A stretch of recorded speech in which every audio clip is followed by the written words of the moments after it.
Hello there. Welcome. We're doing something a little different today.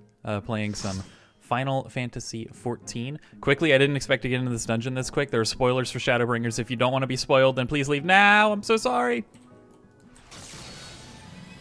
So yeah, this is Final Fantasy XIV. Just kind of want to run a quick dungeon. Something nice and chill and, you know, hang out, I guess. For those of you not familiar with this game, if you're thinking, you know, it's an MMO. First off, if you're very not familiar with it. But for those who have like a little bit more knowledge than that and kind of have some more questions about it, I'm not really sure where I'm going with this anymore. But basically what I'm trying to say is that dungeon content in this game is not difficult. It is what I would call casual content. So as such, this is going to be kind of a chill video where you're just going to hear me kind of sit back, relax, talk about how things are going, and not really pay too terribly much attention to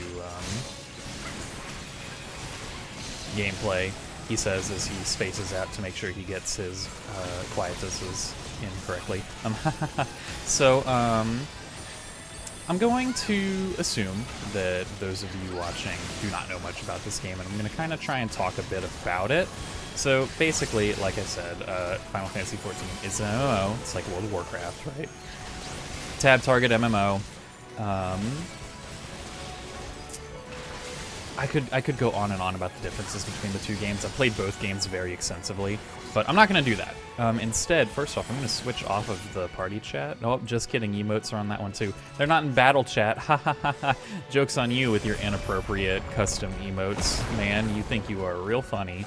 I'm not trying to cultivate that kind of audience. So instead, the chat's going to go nuts while it goes in battle log. I hope you're proud of yourself, guy. But yeah, I could go on and on about all the differences between the two games, blah, blah, blah, blah, blah. I'm not going to do that.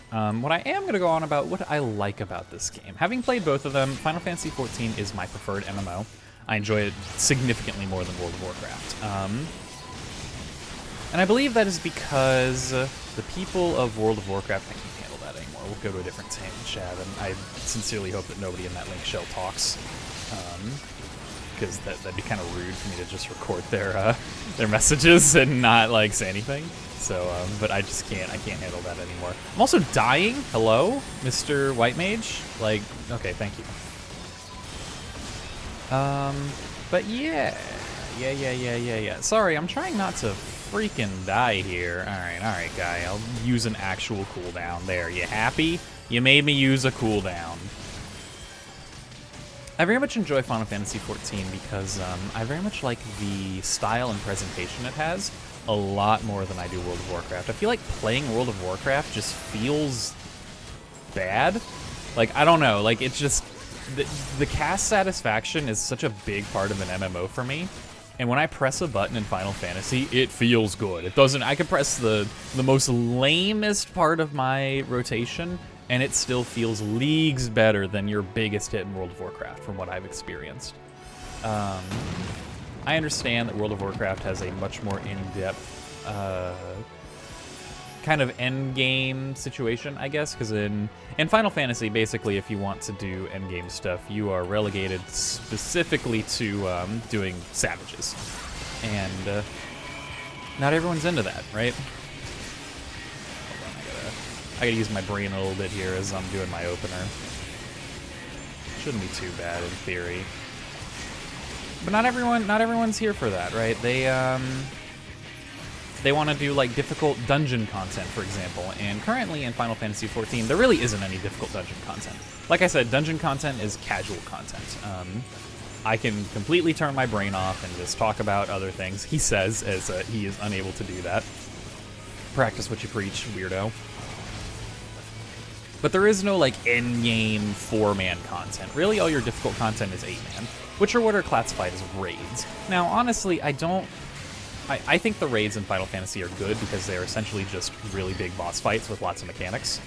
But not everyone's into that, right? Some people want the classic WoW sort of experience of raiding where it's like, I'm in this for 12 hours. Like, this is my job outside of my actual job.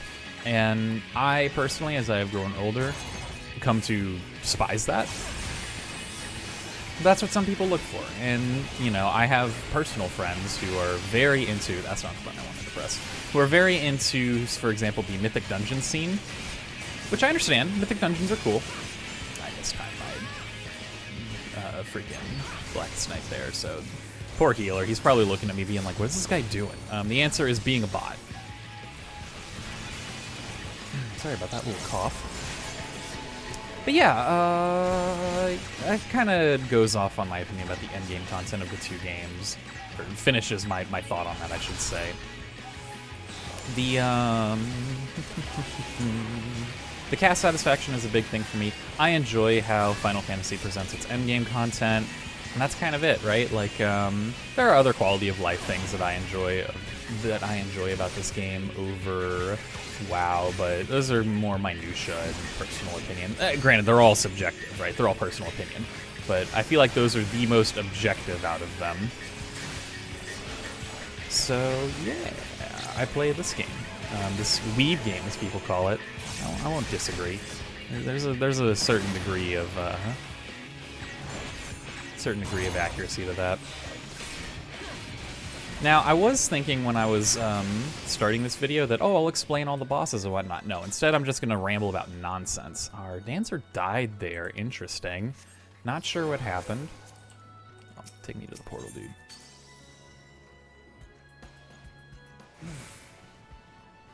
Sorry about that. It is it's a little late, so my my voice is a little failing. I just came off of one of the hour-long Hades recordings, which is kind of why I wanted to have another video prepared so that I can, in theory, my goal is to have a video out every single day of the week.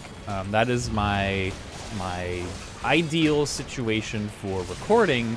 However, the problem is the Hades videos are very intensive on my voice since they're so long, and I'm new to this, so I don't really have the vocal stamina built up to do multiple hour-long runs recorded back-to-back.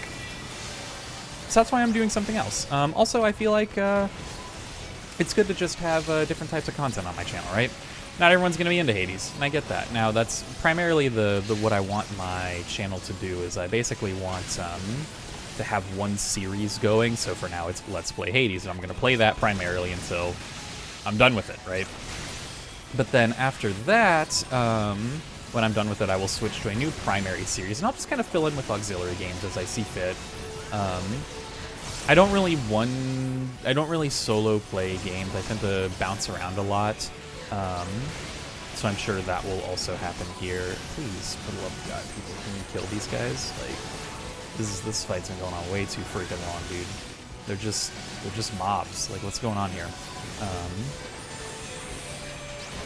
These must be new people or something. But anyway, yeah,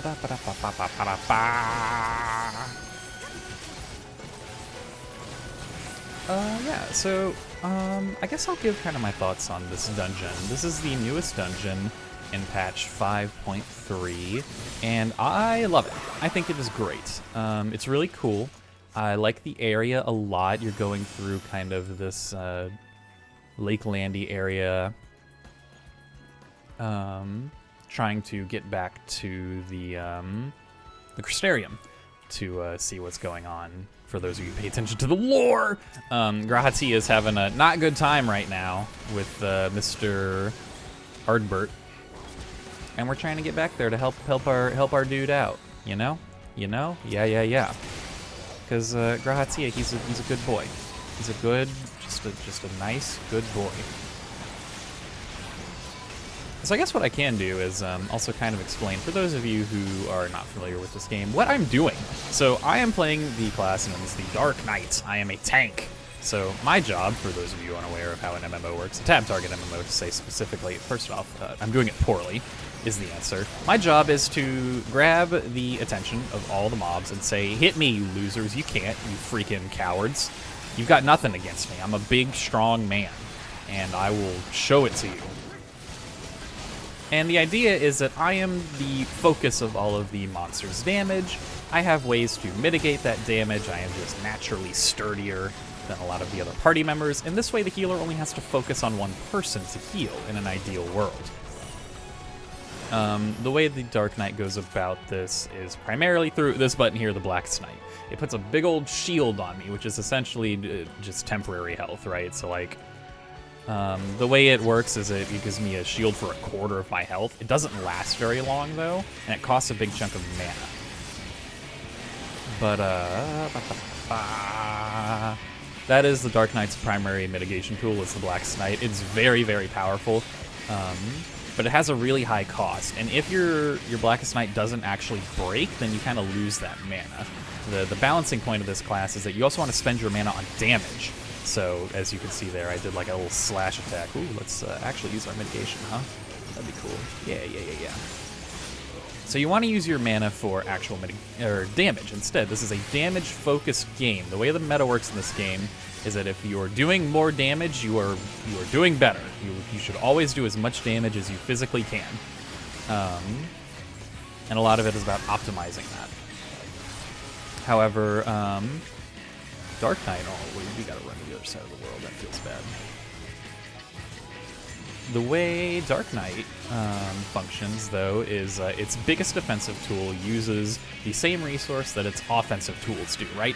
However, there's a little trick with it. So basically, the way this shield works, the Blackest Knight, if it only has like a 7-second duration, it's very, very short, which in Final Fantasy terms, that is nothing. Like, 7 seconds is not a lot of time at all. You get like a cast or two, and you get like 3 or 4 casts in 7 seconds at most. However, the way this ability works is that the shield it puts on me is very good, right? It's a big shield. It's a quarter of my health. That's very substantial. But if the shield breaks before the duration expires on it, then I get a little buff on my gauge here. That's a star. That's called Dark Arts. And what that does is it means the next time I would use my mana for a damaging ability, it's free. So the balancing act is that you are you want to use your mitigation, right? Which first off, I'm going to use my mitigation because I did not do this mechanic correctly. Tank privilege, I can just ignore it. So you want to use your Blackest Knight to mitigate heavy instances of damage where you know that it will break, so that then you can get the refund and still cash in that mana as if you had used it for damage. And that's one of the more fun parts of this class, is knowing where you can get away with putting in a Blackest Knight where it will still break and you're not losing damage, but you're also getting essentially free mitigation on top of that damage. Because again, this is a damage-focused game. I was going to talk about the mechanics of bosses. I will talk about the last boss. The first two are pretty self-explanatory. Hey, Ninja Man, he dashes in locations and does AoEs. Don't be near them. Shocker. Ha ha ha. The Necromancer lady, she kind of has a quote-unquote unique mechanic where she summons the zombies. The first round of zombies, they are runners. They will run at you, run at you, and eventually they'll fall over. And then when they fall over, after a set amount of time, they explode. That's the first wave of zombies. The second wave of zombies are the crawlers. Now what the crawlers do is they put a marker over your head, and after a certain amount of time they lunge to you and lock you in place. So the way you typically want to handle this is, ideally you want to stack up the runners, because when their thing triggers, hey guy, maybe like run them into my AoE and I'll pick them up for you, yeah? Yeah. Or we'll be Holy Lords, that also works. But the way this kind of works is you want to put the runners together, stacked up, so that when they fall over and start to explode, everyone can run away and all of that damage is localized in one area. However, when they are the crawlers, you want to do the opposite. You want to spread out, because you can't control really... Once they latch onto you and start to explode, you can't move. You're rooted. So you have to... you really want to spread out to avoid overlapping those explosions. And then... the third phase she does both. So she'll do I believe it's the runners first and then the crawlers.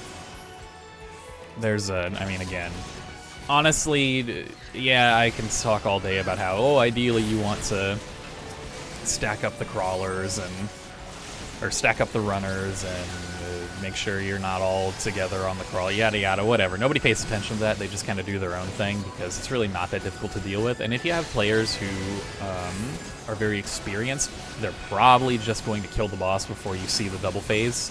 The DPS check on that is not too tight. And that's really the only thing that lady's got going. I believe one of her conal attacks inflicts doom, which is a more unique mechanic to Final Fantasy. I don't know if WoW has anything like it. It probably does, I'm just not aware of it. But basically, Doom is a debuff that if you are not healed to full health, by the time the debuff expires, you die. And, yeah. But that kind of covers the very, very basic intro to Dark Knight, a very, very basic intro to tanking. And, yeah, Dark Knight is actually not my main tank. I primarily play Paladin, but I've been trying to get better with Dark Knight. I feel like this,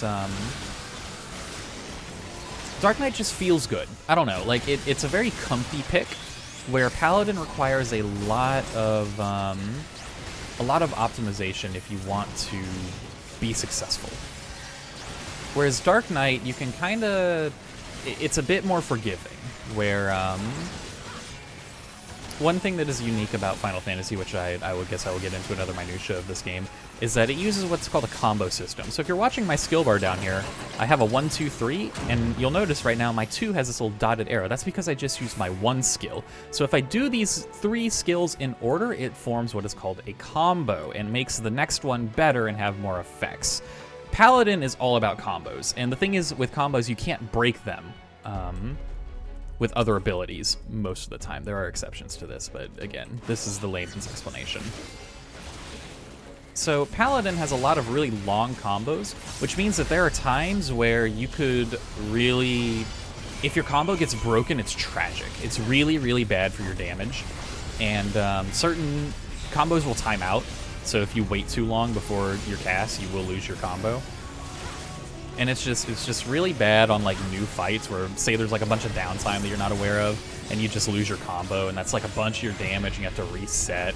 Because Paladin works on pretty strict timings with 2 of its cooldowns, and if you get those misaligned, it's just you're having a bad time.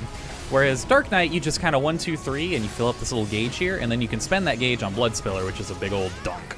And that's it. Welcome to Dark Knight. You've done it. Congratulations. You got a little bit of minutia with the mana management, but honestly, like, it's really not that difficult. You want to spend as much of it on Edge of Shadow on single target as you can, or Flood of Shadow, which is just damage. Single target versus AoE damage. I'm not going to go over all of the mechanics of Final Fantasy just because a lot of them are kind of self-explanatory, I feel. Like, that was a knockback. So a lot of them are universal, I should say, not self-explanatory. So these markers are stack-ups. This means, hey, you want to be with something. Normally you want to stack up with your party, but for this boss we stack up with these rocks, because if you stack up with your party members, he's going to murder you horribly. Even I would struggle to survive one of those hits, because he's a mean man. So here's a unique thing. In order to get around this one, you gotta jump in this little hole here. But if you stay too long, you get a madness debuff, which I believe makes you lose control of your character, and they just kind of run around aimlessly. And then he's gonna, like I've said before, dunk on you. This boss is very unique compared to a lot of the other bosses in this game. I really enjoy it. I think it's cool. I wish it had like a buster, honestly, because I feel like as a tank, I'm just playing as a DPS right now. I don't really have to worry about anything. I'm gonna use my immunity on this one, and hopefully get a few more hits in here before he does anything spooky. Try to maximize my uptime. I can get a 3 off before I run over as well. Oh, nope, I'm getting hit. Nope, don't stack them, brother. We want to be apart. Thank you. But yeah, at this point, we've seen everything this boss does, and that's kind of all she wrote on that one. I want to shoot for more 30-minute-ish long videos, so I'm probably going to do one more dungeon after this. I might do the other one in Expert Roulette. Even though I think it's not fun. Not that it's not fun, it's the worst one, I feel, out of the Shadowbringers Expert Dungeons. But, yeah. Just kind of finishing up here. Doing my 1, 2, 3s. Salted Earth's coming out, so I'm dropping that down. I'm talking as if you guys know what's going on with Dark Knight. You probably don't.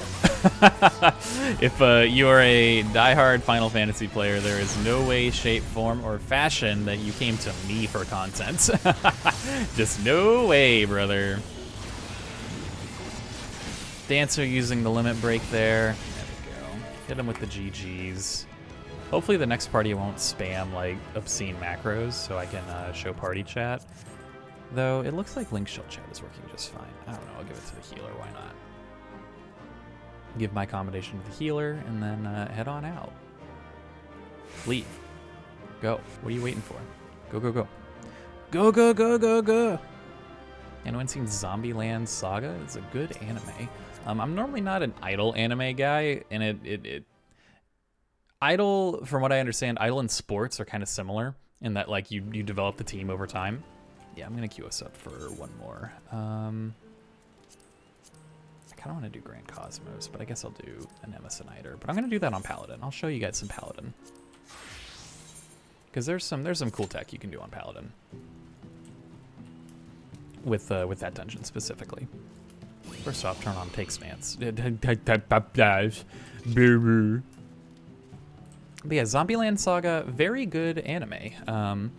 I am very against kind of the cutesy haha idol stuff, but it is genuinely a really funny show. I very much enjoyed watching it. I did not think that I would, but I really, really enjoyed that show. So if you're kind of on the fence about it, I would very much recommend it. Really, really funny show. Kind of hits you with the feels every now and then too.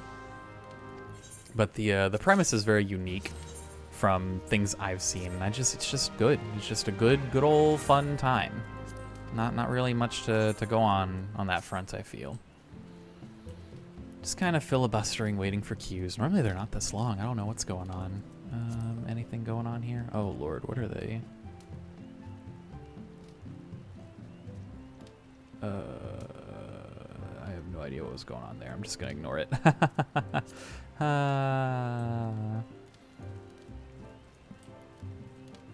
So yeah, this is my free company's house. We can only afford a small one because the housing in this game is a nightmare. There's only like 8 houses total. So a lot of the people who have a lot of money buy them up and just kind of watch people suffer. A phrase I like to use a lot is, does art imitate life, or does life imitate art? I feel like there's a very, very strong parallel to the real world on that front, but you know, I'm not gonna touch that. I'm not here to talk about actual real life issues, because a lot of you, I'm sure, kind of come here to just relax, unwind from a long day of work or school, or I don't know, whatever it is you do, and just have a good time. And that's kind of the environment I want to promote here, is just having a good old time. Now, don't mind me while I take a quick sip of water. Like I said, I am rather parched.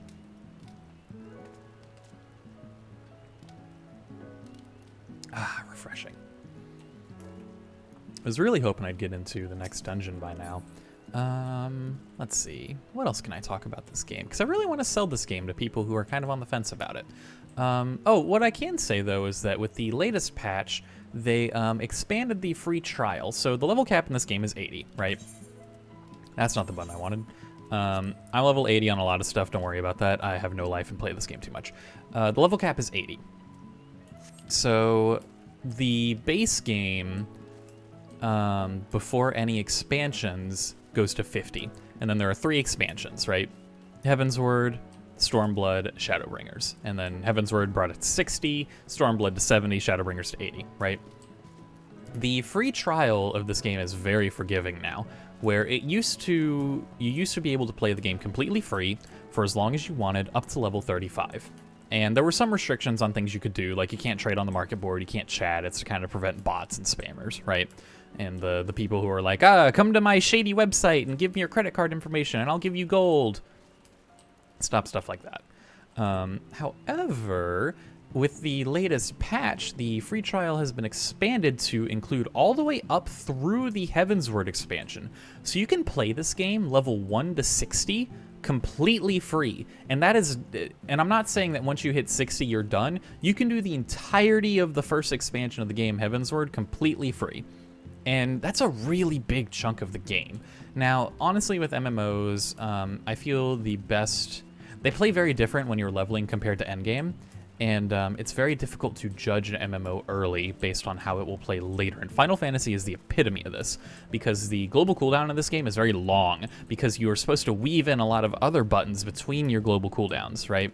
It's assumed that you're going to be pressing other things between your global cooldown. That's a big difference between this game and World of Warcraft. Whereas World of Warcraft, every button you press is on the global cooldown, hence why it's called the global cooldown, right? Because everything's on it. Makes sense. However, in Final Fantasy, not everything's on the global cooldown. In fact, a lot of classes have more things off the global cooldown than they do on. So, global's a bad term, but I guess I don't really know what else they would call it. The common cooldown, that'd be stupid. No, global cooldown's the best word for it, I think. And so like at the very beginning of the game, you have like one ability, right? Like if I come in as a level 1 gladiator, I have one button, Fast Blade. Recast time 2.5 seconds. So I don't blame anyone at all when they start this game and they're like, oh my god, I get to press a button every 2.5 seconds. That's how long I have to wait before I can press another button. This is mind-blowingly boring. Like, this is mind-numbing, and I totally get it because it is, right? However, in the late game, you've got all these other buttons that you're pressing in between, you're filling things out, but you don't get that impression until the late game. So I'm really hoping that with the free trial expansion up to 60, you can at least kind of start to see where it goes. I'm not super certain if it will do it complete justice. Get rid of helmet here. But yeah. This is an Amazoniter. This dungeon's fine. I don't really have anything particularly against it. It's just long because there's a lot of points in it where you have to basically wait for what I would surmise as a no good reason. Like right now, we can only fight this one pack. I can't pull anything else. I have to, until we kill this pack, nothing else is gonna spawn. And I really don't like these types of dungeons where they force choke off your progression, because I am the type of tank who likes to pull as much as I can. I did not expect that to be such a tongue twister, so I had to really focus on enunciation there. I'm sorry if that was kind of annoying, but I could feel the words slipping from me, and it was going to be real awkward. I'm a native English speaker, I swear. In fact, it's the only language I speak. But yeah, and so this first bit is really painful, I feel, because you are just forced to sit here and fight these one guys. This is my casting phase, why not? What do we have? We have 2 range, so I don't need to worry about positionals, which is nice. It makes things a bit easier for me. I'll get into one of the other big differences between this game and World of Warcraft for me, is that melee DPS, they have a thing called positionals. So when the next mob spawns, I will show this better, but all of the mobs have a circle around their feet, and it's gonna be a semicircle. I'm kind of drawing it with my cursor like so, and there's a little notch on the front here. That will show the direction they're facing, and the place that doesn't have that semicircle is what is called back, right? It's the rear of the mob. Melees have positionals, so you will have skills that do more damage from the back, you'll have skills that do more damage from the side, and so on. So they kind of play this dancing game where you're spinning around the mob, trying to get your positionals. So can you see this like little semicircle here? Those are what are called positionals. And I really enjoy it. It makes melee really fun, I feel, because honestly, in World of Warcraft, positioning for melee is kind of not like a thing, right? I feel most of the time your positioning as melee would be very similar to that of caster, where hey, don't stand in the fire, loser, right? But here you really have to pay attention to your positioning as a melee DPS so that you can hit your positionals, but also even on more importantly than that is you have to pay attention to your mob positioning as a tank. So if I were to take this mob and back his butt up to the edge of the arena where the melees can't hit him, my melees would be like, hey guy, what on earth are you doing? I can't get my positionals because of how you're holding the mob. And it adds a new layer of complexity for the tank that you have to be aware of. And so a lot of what defines a good tank from a great tank, I feel, is how much you cater to your melee. How much you really try to make sure that they can get all their positionals in and do as much as they can without having to run around like a chicken with their head cut off, right? And that's where that's where true mastery of this role comes from, and that's kind of why I enjoy it, is because there's a lot of little things that make up being a tank in that regards. Your DPS rotations are nowhere near as complex as DPS, obviously, because you have other things to worry about, but I enjoy it because they are complex enough to be engaging, but then there are also these other things that you can worry about that optimize not only your personal play and your personal damage, but also that of your party. So it kind of gives this neat little teamwork aspect to it. So this dude, Unknown, don't respect him. He's a loser. He does nothing. At one point, another one's going to show up, and cool, good for him. But, like, it's not really much to talk about with this guy. He's just not cool. Fetid Fang is his buster. I guess I should talk a little bit about Paladin since I talked about Dark Knight. So Paladin is the only class with a shield. They might be saying, full on, your character doesn't have a shield. Yeah, because I glamored it away. I made my shield invisible because I don't like how shields look. What are you going to do, sue me? We're going to get blasted if we stand there. This is not ideal, but we're going to make it work. Go into spellcasting phase like that. So Paladin basically focuses on one of two phases. You have your physical damage phase and your magic damage phase. And what I mean by that is that, first off, I'm going to evoke you and passage blocks here, get some defense going. So what I mean by that is Paladin has two buffs that are on very strict 1-minute timers. They have Fight or Flight and Requiescat. Now, Fight or Flight buffs all your physical damage you do by 25%. Just straight up, anytime you're hitting for physical damage, you're doing 25% more. Really good buff. So, the way your gameplay works is that you have a phase where you do your physical rotation in Fight or Flight, which gets your 25% buff. And then after that, you then move on to your magical phase, which, you cast spells. And speaking of which, I'm very misaligned, but we're doing the best we can here. So you use Requiescat there, and it makes your spells instant cast. So I can just run around and cast these spells and not have a care in the world. And that's kind of the cycle of Paladin, is you're doing your physical phase, you then, once you're done with your Fight or Flight physical phase, you do your casting phase, and then after your casting phase, you have enough time to do one more physical rotation before Fight or Flight comes back up, rinse, repeat.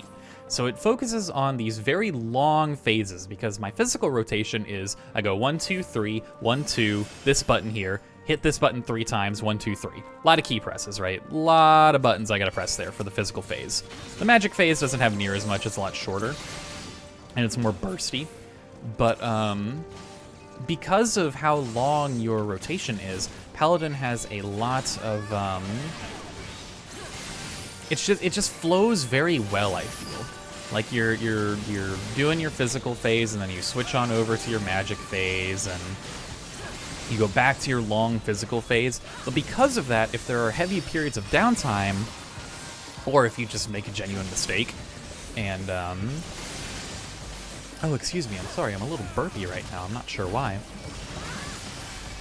If you make a mistake and break your combo, you have to start all the way over. So like I said, you go 1, 2, 3, 1, 2, this button, hit this button 3 times. Let's say you go 1, 2, 3, 1, 2, hit that button, and then you accidentally press another button, right? You're back like, what, 6 button presses? Which, as we've established, the GCD is 2.5 seconds. So, you know, what, 6 times 2 is 12, plus another half is another 6. So that's 18 seconds. That's massive. That's a massive amount of time lost, right? Just because you messed up one key input. You're like, you fat-fingered one thing. So it can be pretty punishing in that regard. I'm going to use some heavier mitigation here, because I have dungeon awareness, and I know that the next boss doesn't have a tank buster. So I'm free to use as much as I want here. Using my AoE magic phase. That's another thing, is that a lot of pretty much every class has physical, or single target rotations and AoE rotations, where, as you'll notice, I don't do 1, 2, 3 when we're on big packs like this. I use 4 and 5 for my keyboard. And that's because that's my AoE rotation, where I do my spin to win Beyblade attacks, right? Just what you normally do when you're in dungeons most of the time. You're going to be spamming your AoE attacks much more than your single target attacks in dungeons. You're really only going to do single target for bosses, and then everything else is AoE. Because, shocker, you're going to be pulling a lot of stuff.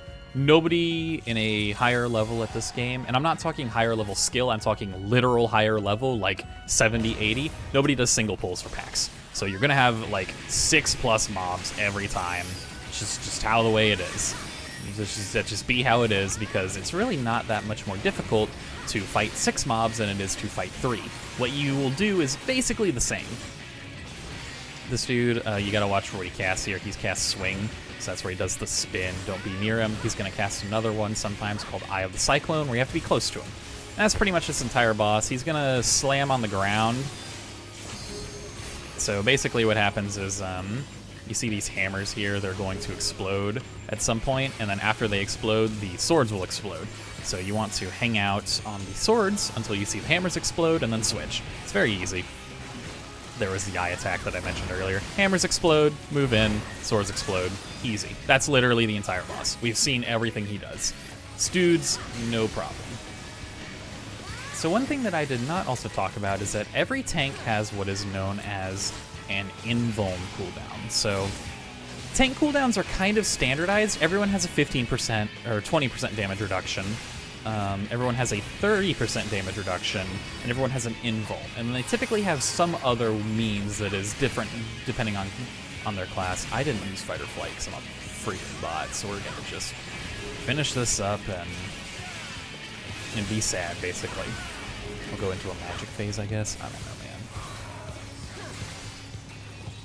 But Paladin has the strongest of these invuln cooldowns, where so for example, Dark Knight. Dark Knight's is the most complex, where essentially the way the Dark Knight cooldown works is if you pop it and you have 10 seconds, right? And during those 10 seconds, if you die, you instead don't die, and you get put to 1 health point. And then you get a new buff that lasts for 10 seconds that says, hey, you can't die for 10 seconds. So you sit at 1 health point or however much you are at, right? Depending on how much juice the healer's giving you for those 10 seconds. After those 10 seconds, though, it says, hey, if you weren't healed for however much your maximum health is, like the raw numeric value of your maximum health, you die. So your healer's really got to help you out, or else you're still just gonna die. Now, that might be very complex when I said, oh, it's an invuln, so you think you just become invulnerable, right? It's like, kinda, yeah. Dark Knights is what I would consider the worst, quote-unquote, but it when used correctly, it's really not that big a deal. However, if you watch my Hades Let's Play, you know I like brain-dead options in video games. I don't like to think. So, for example, Paladin's invuln says, Hollowed Ground, hey, for the next 10 seconds, you can't take damage. Most damage sources will not harm you. And that's really sweet, to be able to just like get a big old pack like I've got here. And then I'm kind of monitoring my health to see how I'm doing. Things seem to be going fine so far. And then, oh, I'm going a bit lower, Hollowed Ground. I cannot take damage, I can just stand in the middle and do literally whatever I want, and there's nothing they can do about it. Joke's on them. I'm gonna pop Arm's Length to get the slow going, because I think I need one more button after this. But yeah, there's literally nothing they can do about it. I just can't be hurt. And it feels great, because you can do really goofy pulls like this one, where I pulled everything from the last boss to the next boss, and it was totally fine. Didn't even matter, not a problem. Like, I went to a third of my health, and even then I was just waiting on it, because I wanted to get the most value out of Hollowed Ground as I could. So Paladin, for that regard, is a very strong class. However, one thing that Paladin is missing is that how I talked about that auxiliary cooldown, like everyone has their 20 and their 30%, and then everyone else has like an auxiliary, typically 2 auxiliary cooldowns. Paladin is missing one of those. And the reason they're missing one of those is because you have a big old freaking shield strapped to your arm, which means you have a chance to block. Now, blocking will reduce a set percentage amount of damage based on your shield. It typically is about 20% though, which is really good, but I mean, you can't control that is the issue, right? You can't determine when you block unless you use this little button, but that's a little minutia. Speaking of which, let me shelter on that buster. That should be fine. Yeah, totally fine. However, they do have one of the most clutch progression abilities for tanks in the game in Clemency. Now, Clemency is a heal. You can target yourself, you can target your friends, and you heal them for an actual truckload. Like, it hits hard. It is a big heal, and it's really, really good. However, the problem with Clemency is it breaks your combo. And if you were paying attention earlier, I said that Paladin has some of the longest combos. It has the longest combos out of all the tanks. So breaking your combo on Paladin is tragic. It feels really bad. So you really only want to use this button when you absolutely have to. We're gonna get an ad spawn. Oh, he did it, what a guy. But it's like an emergency situation sort of thing, where your damage is going to suffer significantly. Oh, I'm sorry, another one of those burps came up. Very unprofessional of me. Your damage is going to suffer significantly if you have to use Clemency. However, typically if you're in a situation where you need to use Clemency, you're already in a dire situation. So it doesn't really matter, I would say, because you're not looking to optimize your damage, you're just trying to live, right? You're doing progression. Now, normally you can just take one wave of these.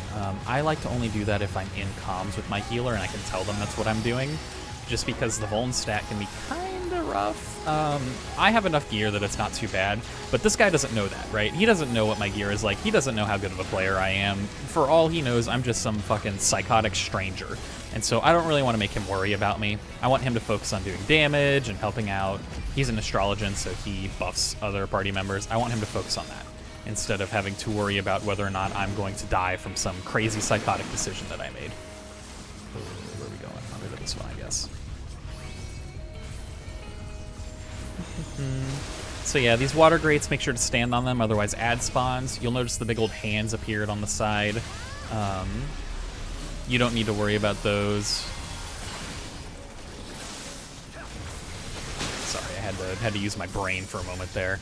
Very rare, I promise, but sometimes I do have some cognitive prowess. Those of you who watch my Hades videos would be like, oh my god, he can actually think? What is this? Yeah, it's a shocker, right? I didn't even think it either. So yeah, these are the two latest dungeons, and they are in what is called the Expert Roulette, where basically, not to get too into it, you get certain currency for running the latest dungeons, and you use that to buy the highest level gear. Some of the highest level gear that you can right now. And so most people run these two. They do what is called Expert Roulette, which roulette basically is a list of dungeons that you queue for, and it picks one of them randomly and puts you in with a bunch of people. So I can show that real quick. If I go to the duty finder here, I queued up for it manually, but you'll see here, Duty Roulette Expert. So I could queue for this, and it would queue me for both of those two that we did. And I would just get one of them randomly. This is what most people do to get these Allegory Tomestones. It's what you use to buy the 500 level gear, like what I've got here. 500 is currently the highest item level you can get in the game right now, but it is not optimized statistically. Some of them are best in slots, but some of them are not. You need to do the Savage Raids for the other ones. But yeah, I went on a long tangent there about nothing. I think that's going to call it for this video. Let me know if you want to see more Final Fantasy content. I don't mind, just maybe I could just do like random dungeons, like maybe do my Expert Roulette or just level 80 dungeons in general, and kind of use it to talk about the game, talk about whatever, because, well, I don't know how well I demonstrated it, but I have a lot more time to kind of formulate thoughts when I'm playing Final Fantasy, because I played this game enough to where I know what's happening, and I don't really have to spend all my brain power focusing on the gameplay like with Hades. So yeah, let me know if you want to see more of this. I may just kind of do this whenever, who knows. Again, content on my channel is very loosey-goosey. But thanks again for watching, and I hope you have a great rest of your day, night, whatever time of day it is. Have a good one. Goodbye.